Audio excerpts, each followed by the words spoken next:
Hey everybody, Raging Jeep here.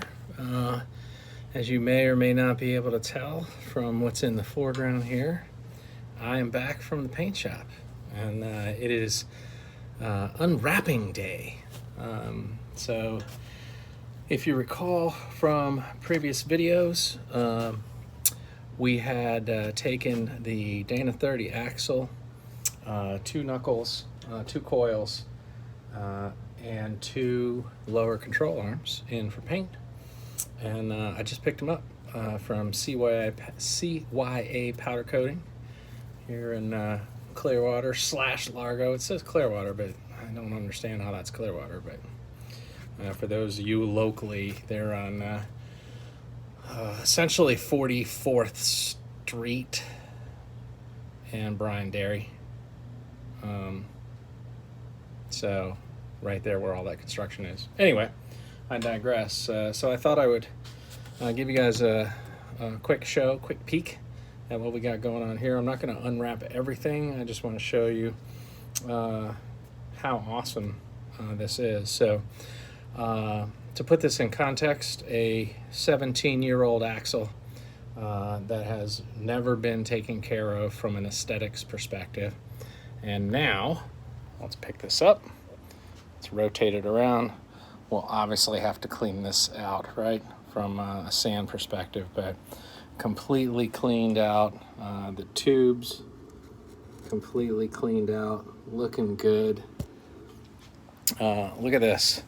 Look at the interior there of this opening for the upper control arm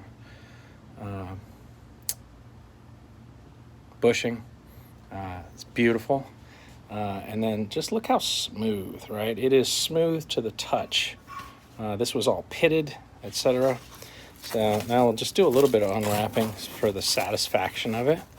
So this is the other mount point for upper control arm. Yeah, look at that. So I'm gonna have to sand that out because they powder coated in there, but I figured they would. But look at how nice and clean that is. I could not get this one out. They cut it out for me. So many thanks to the cats there. And then we'll go ahead and we'll unwrap this end too. I'll put you back over here whilst we do that, so you're not all jumbly while we do it. But I'm unwrapping it a little carefully because I want to be able to put the foam wrap back on so that I try to keep the finish as clean as reasonably possible here until it's mounted. I mean, I know it's going to get jacked up once we start wheeling, but there's no reason to jack it up prematurely. Now, is there? So we'll take this off. We'll take a look at the end of the housing here. So this is where the ball joints and then the rest of the wheel assembly will go. I want to check out the ball joints, and I'm really hoping that they paid attention, and they did for the most part. I'm gonna have to sand that a little bit in there. But yeah, check this out. All nice, beautiful. They got a little powder in there. I'm gonna sand that out and whatnot, but this is great. Look at the seat for the coil right here. This is beautiful. Mounting surface for the drag link.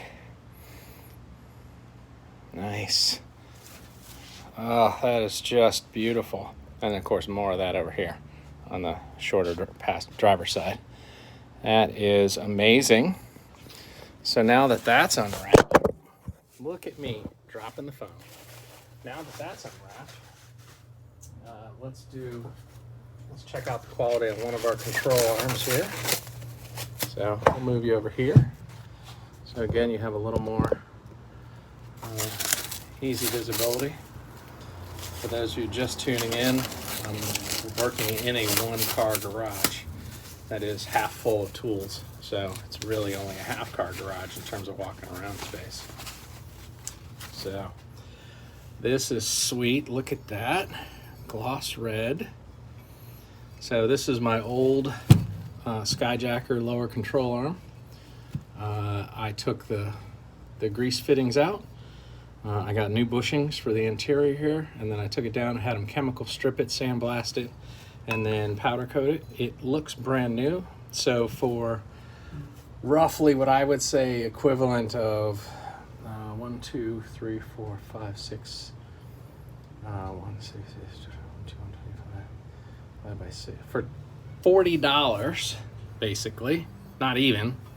I have a brand new set of lower control arms that would have cost me $200 plus, almost $300. So yeah, I'm sure these will perform great. They're gonna look great, but just keep that in mind when you're doing work. You don't necessarily have to get new parts if you want them to look nice, and you don't have to spend a lot of money either. So I'm not gonna unwrap this all the way, but I'm gonna take a little peek because I want to leave this coiled up. But let's take a look at what we got here. Oh, look at that. Isn't that beautiful? Nice and clean. Both coils look amazing. We'll wrap that back up. Put that back down here so it can eagerly await installation. And then last but not least, we've got our knuckles. So I was going to do these in black, but then the rest of the suspension parts are in red, and the replacement upgraded brake calipers that I got were also in red. Did not get new ones. I did not disassemble them and take them out for paint. I'm just going to clean them up real nice. So I decided to go with red on the knuckles as well.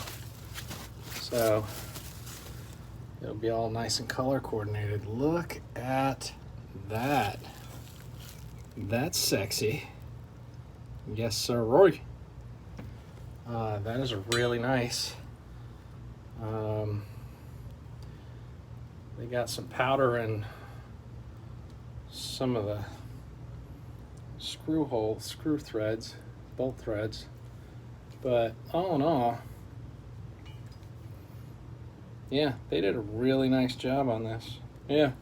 So again, there's this alone for a new knuckle is $250, $500 for a pair on the Jeep. And again, on a per part basis, this is $40 for the pair.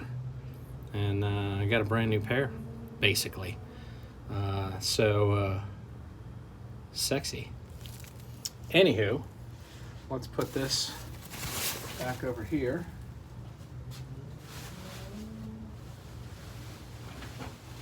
Oh, no, we're not going to do that. That's a bad idea. We're going to wrap it back up in the larger piece here. I was just going to set it, but I didn't wait 2 weeks for it to get jacked up because I didn't want to take 30 seconds and wrap it up.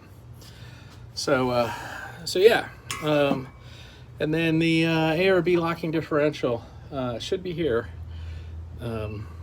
probably Monday, Tuesday. It is currently in Missouri, so it is on its way officially. So I'm super excited about that. So today, again, gonna get organized, get ready to start reassembly, and we're really gonna hit it hard on not this weekend, but next weekend. So stay tuned. Once I get all the videos edited for installation on various things, they'll start posting here on the channel. This is all just sort of warming up and preparing kind of content. So be safe, be prepared, and go Gators.